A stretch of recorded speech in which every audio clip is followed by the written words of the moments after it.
tilla që nuk kena perfekt, të çuditen. Që i mësojnë kështu fëmijë, domethënë gjyshet që i mësojnë, unë mendoj që ato nuk e kanë prek asfaltin me kom. Domethënë ato janë komplet, ato jetojnë shumë vende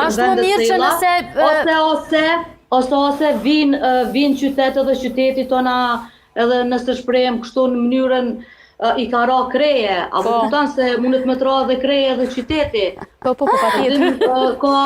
Ka domethënë mundet me pas një farë dallimi, domethënë po flas gjithmonë dhe gjithmonë do të përpjekem me fol për gjyshet cilat janë në suazat normales edhe këto gjyshet që janë kështu patriarkale, e mundem me thonë edhe të smuta një farë forme, se ato mendojnë që kur të martohet djali është shigrus.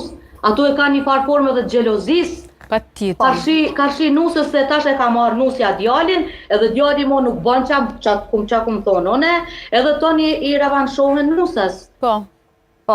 Mirë po dhe nusja me qene meqme e shë që s'pe marrë figurativisht, që s'është normale ajo, duhet mi thonë, me gjithë një farë komunikimi, se njëri edhe kafshën e zbut.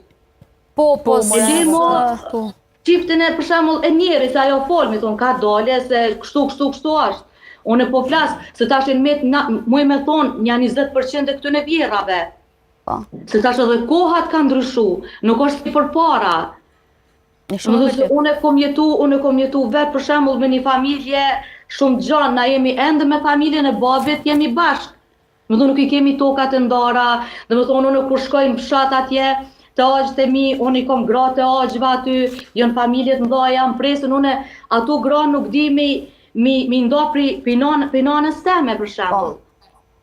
Gjithashtu edhe të daj, kur shkojnë gra të dajve, më thonë, po, si do që tjetë, gjithdo kont ka kësi edhe në përbot ka kësi vjerave. Jo vishë, do më thonë vishë të shqiptaret. Edhe në përbot edhe kuda.